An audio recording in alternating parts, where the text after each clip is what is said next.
Chegamos ao domingo da Ascensão do Senhor. E com isso, somos chamados, de certo modo, a reler tudo aquilo que nós vivemos desde o domingo da Páscoa, desde a solene vigília pascal, sob o signo da nova dimensão na qual Jesus ressuscitado se encontra e nele todos nós nos encontramos. A dimensão de uma existência glorificada, uma existência pascal, uma existência inteiramente ressignificada, justamente porque expressão direta e substancial da vida em Deus, da vida em Deus a qual nós somos chamados. Jesus que sobe ao céu é imagem, é pedagogia, é expressão da humanidade que com ele se eleva. O ir de Jesus ao Pai não é um ir solitário, mas justamente um ir em companhia da nossa humanidade. Deus, em Jesus ressuscitado, que sobe ao céu, toma a nossa humanidade como companhia para esta viagem extraordinária e divina da terra ao céu, que é caminho aberto, é espaço de transição para a vizinhança que agora se instaura entre céu e terra. Ouçamos o Evangelho de São Lucas. O Evangelho de Lucas, capítulo 24, versículos 46 a 53. Naquele tempo, disse Jesus a seus discípulos: Assim está escrito: o Cristo sofrerá e ressuscitará dos mortos ao terceiro dia. E no seu nome serão anunciados a conversão e o perdão dos pecados a todas as nações, começando por Jerusalém. Vós sereis testemunhas de tudo isso. Eu enviarei sobre vós aquele que meu Pai prometeu. Por isso, permanecei na cidade até que sejais revestidos da força do alto. Então Jesus levou-os para fora até perto de Betânia. Ali ergueu as mãos e abençoou-os. Enquanto os abençoava, afastou-se deles e foi levado para o céu. Eles o adoraram. Em seguida, voltaram para Jerusalém com grande alegria e estavam sempre no templo, bendizendo a Deus. Nesse domingo, somos convidados a contemplar a ascensão sob a perspectiva de São Lucas. Escutamos no Evangelho justamente a conclusão do texto lucano. E a primeira parte do Evangelho é dominada justamente por um caráter memorial. Jesus faz memória daquilo que diz respeito a si. Jesus recorda que o Cristo deveria sofrer e deveria ressuscitar dos mortos. E o Cristo também é aquele em quem se anuncia o perdão dos pecados e a conversão.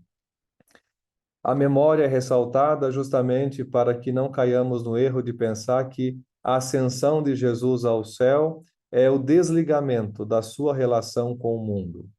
A lembrança de que o Messias, o Cristo, haveria de sofrer, ressuscitar e tornar-se aquele em quem a conversão e o perdão dos pecados se anunciariam, é justamente confirmação de que o ir de Jesus ao céu não é o desapegar-se da terra, não é o desprender-se da terra, não é o fazer-se ausente. Ao contrário, a memória deve nos fazer lembrar que em Cristo ressuscitado, definitivamente um elo se estabelece entre céu e terra, entre eternidade e tempo, entre Deus e o ser humano. E esta relação, esse vínculo se estende nessa dúplice dinâmica, esse duplo apelo da conversão que se faz perdão dos pecados.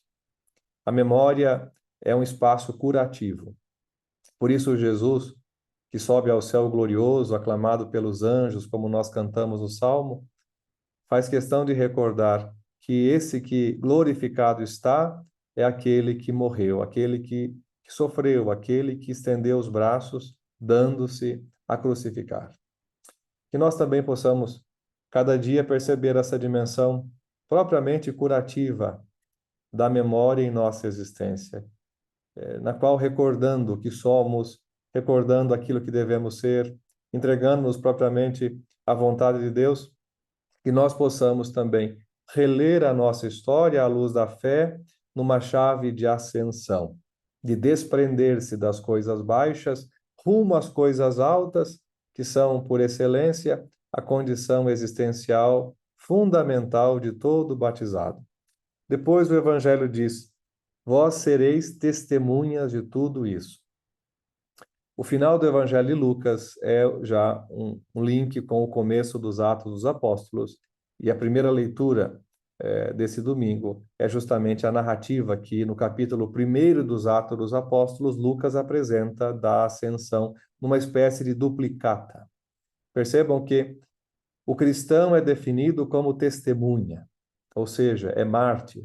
A palavra testemunha significa mártir, martírio. Testemunhar é um ato de coragem. O martírio é, na tradição da igreja, por excelência, um ato de coragem. Testemunhar Cristo, morto e ressuscitado, é um ato de coragem. Testemunhá-lo presente, embora tendo ascendido ao céu, é um ato de coragem. Num contexto marcado pelo imediatismo, num contexto assinalado pela incapacidade de a gente transcender aquilo que é superficial, material, tangível, vem Jesus nos dizer que nós somos testemunhas de um mistério. O martírio é um ato de coragem, mas, segundo a tradição da igreja, o mártir é também aquele enriquecido com uma graça própria para suportar a crueldade da entrega da vida. Pois bem, nós também, no testemunho diário que havemos de dar, somos enriquecidos com uma graça própria que nos sustenta, que nos suporta nesta dinâmica não raras vezes desafiadora e quase que contraditória de testemunhar Jesus, ser testemunha de um mistério num contexto em que aparentemente a palavra mistério desaparece porque aquilo que ela significa não tem mais lugar no coração da sociedade. Somos testemunhas de tudo isso. E Jesus promete: enviarei sobre vós aquele que meu Pai prometeu. A ascensão, a porta do céu que se abre para o Filho glorioso, o Filho glorificado, é a mesma porta aberta para que venha o Paráclito, para que venha a terceira pessoa da Trindade atuar na história a obra da redenção que o Filho, a segunda pessoa divina, cumpriu por mandato e por benevolência do Pai. O Espírito Santo que vem nos mostra realmente que o mistério se dá numa unidade íntima e intrínseca. Em Deus não existe divisão. Deus nos salva, dando a ver a comunhão perfeita que nele existe. E a vida cristã, para ser sadia, madura, passa por aí. Nós também precisamos cuidar o mais possível das nossas relações, da nossa vida pessoal, da nossa vida familiar, social, da nossa vida comunitária enquanto comunidade cristã, para que a unidade resplandeça como um critério fundamental de autenticidade. O Espírito Santo é espírito de verdade. O Espírito Santo nos coloca nessa tensão de uma beleza imensa que já aconteceu e que já toda se derramou, mas que gradualmente é experimentada por aquele que se entrega diariamente a essa dinâmica tão bela que se faz o ato de fé. Por isso permanecei na cidade, até que sejais revestidos da força do alto. Permanecei em Jerusalém. Lucas tem por Jerusalém um carinho muito especial e recobre Jerusalém de um caráter teológico extremamente denso. O seu evangelho começa em Jerusalém. No capítulo 1, está Zacarias no templo oferecendo incenso a Deus quando é visitado pelo anjo Gabriel, que lhe anuncia o nascimento de João Batista. O evangelho de Lucas termina justamente dizendo que virá uma espécie de novo anúncio. A igreja recebe o anúncio de ser mãe de uma nova mensagem. A mensagem que tem Cristo por centro. Por isso, a missão parte de Jerusalém. Nos Atos dos Apóstolos, a missão começa em Jerusalém. Jerusalém é metáfora do lugar teológico no qual a revelação se encarna na existência daqueles que professam a fé em Cristo, o Verbo encarnado na pessoa de Jesus de Nazaré. Jerusalém é o palco da redenção. Seus muros, seu templo, suas paredes, suas pedras falam daquele que é a pedra angular, daquele que é a mensagem por excelência, que não é apenas uma narrativa, mas que é palavra viva, que converte a nossa vida movendo o nosso coração. Então Jesus levou-os para fora, até perto de Betânia. Ali ergueu as mãos e abençoou-os. Os discípulos devem permanecer em Jerusalém até que recebam a força do alto, o Espírito Santo. Por quê? Porque sair em missão sem o Espírito é arriscado. Compreender-se comunidade cristã sozinhos, sem o Espírito, confiando apenas em nós mesmos, é arriscado e é um trabalho fadado ao fracasso. É o Espírito que autentifica e que legitima a missão apostólica como a missão da igreja em todos os tempos. Jesus os leva para fora, próximo a Betânia, e ergue as mãos e abençoa. Vejam que Jesus exerce uma espécie de ação consecratória sobre os apóstolos que ali estão. Jesus foi crucificado fora da cidade. Lá ele também abriu as mãos. Lá ele também abriu os braços na cruz. Agora, novamente, fora da cidade, ele abre as mãos, num gesto epiclético, num gesto de súplica, um gesto benedicente, e abençoa esses apóstolos.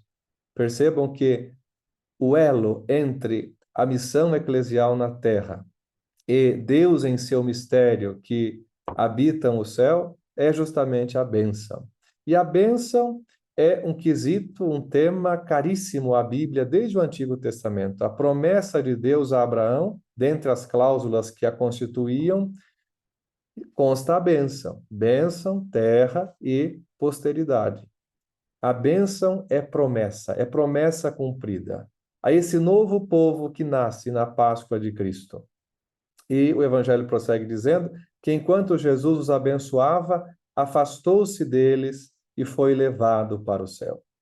Mas, ao que se entende pelo texto, a bênção não se interrompeu. Jesus, isto é, nele nós somos abençoados. E nele, na bênção que é a pessoa mesma de Cristo, vivemos a dinâmica da presença na ausência. Jesus se faz presente na comunhão dos crentes, dos que têm fé. Onde 2 ou 3 estão reunidos em meu nome, aí estou eu no meio deles. Jesus se faz presente na Eucaristia, por excelência, pão e vinho consagrados são presença por antonomásia do Senhor. Se faz presente na palavra proclamada.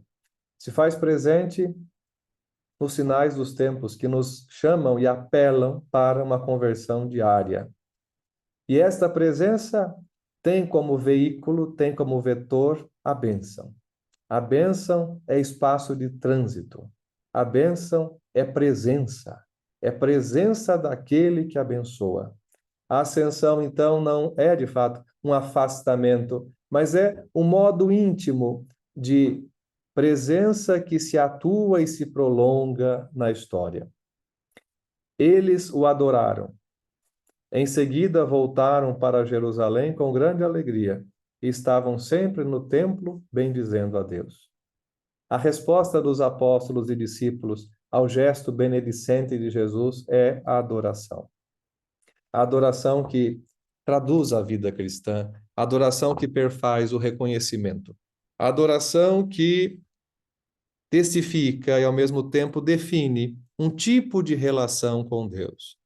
Não no sentido de subserviência, mas no sentido de ação de graças. Adora quem acredita. Adora aquele que tem fé. O culto que nós prestamos a Deus é o culto que nos coloca em comunhão. A bênção de Jesus corresponde à adoração dos discípulos. E nisso contemplamos o acolhimento dessa bênção, que podemos traduzir como uma nova forma de presença.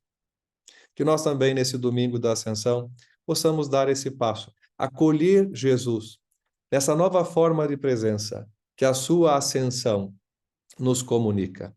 E Jesus que sobe ao céu leva consigo as chagas da sua paixão, as chagas que são sinais da maldade humana no corpo de Deus. As chagas não são apagadas nem tampouco negligenciadas, porque elas, acompanhando a Jesus, mostra que também a nossa humanidade, aquilo que nós somos, tudo isso também com Jesus são elevados a uma nova dimensão, a uma dimensão de vida em perfeita comunhão com Deus, que se torna para nós método, pedagogia para que vivamos aqui no mundo, enquanto estamos em comunhão através das mediações. Os discípulos voltam a Jerusalém. Os discípulos recolhem-se em Jerusalém como que numa vigília prolongada, à espera do dom de Pentecostes. Jerusalém, dizia, é sinônimo do mistério pascal, é sinônimo de concretude, de tangibilidade, a tangibilidade de Deus. Em Jerusalém, Deus se mostra tangível, porque desde ali a ressurreição de Cristo admite a dinâmica do mistério e da divindade à nossa humanidade, à criação inteira. E assim descobrimos a nossa real vocação, que não é para uma autorrealização imanente, naquilo que é simplesmente transitório e material, mas uma vocação alta, uma vocação que nos transubstancie, que nos coloque realmente no interior daquele coração que pulsa incessantemente, movido por infinito amor e misericórdia por todos nós, o coração de Deus. Estavam sempre no templo, bendizendo a Deus. O templo é o lugar da presença. E esse templo é imagem, o templo de Jerusalém é uma imagem do verdadeiro templo, o corpo de Cristo ressuscitado. O templo que o Pai ergue a si. Nós somos chamados a estar também sempre no interior desse templo. E que nossa presença ali converta-se no ato generoso e piedoso de bendizer a Deus. E bendizemos a Deus quando reproduzimos em nós as feições do seu Filho. Quando o Pai nos olha e reconhece em nós feições do seu Filho, nós estamos dando a Deus o maior louvor, a maior adoração, e estamos bendizendo como deve ser a vida de cada cristão. Ato contínuo de bendizer a Deus. E concluo recordando a teologia de São Leão Magno, Papa entre os anos 440 e 461, que nos seus sermões acerca da ascensão vai sempre nos dizer que a glória da cabeça é também a glória do corpo. Sobe ao céu a cabeça, Cristo, e com ele vai o corpo, a igreja. Por isso, assentando-se à direita do Pai, nesta imagem que os textos usam quando fala da ascensão para identificar a condição glorificada de Jesus, Jesus não se senta sozinho, mas com ele todos nós nos assentamos. Com ele todos nós subsistimos no mistério da Trindade. Assim sendo, a ascensão nos faz ver onde nós nos encontramos. Não estamos só na terra, no mundo, no tempo, mas nos encontramos também na eternidade. Em Cristo, Deus e homem, que sobe ao céu glorificado na ressurreição, nós também glorificados nele, lá estamos. Por isso, nossa vida está realmente escondida com Cristo em Deus. Vivamos assim e um dia o veremos face a face, como ele mesmo nos prometeu. Que Deus abençoe a todos e até o próximo domingo, a solenidade de Pentecostes.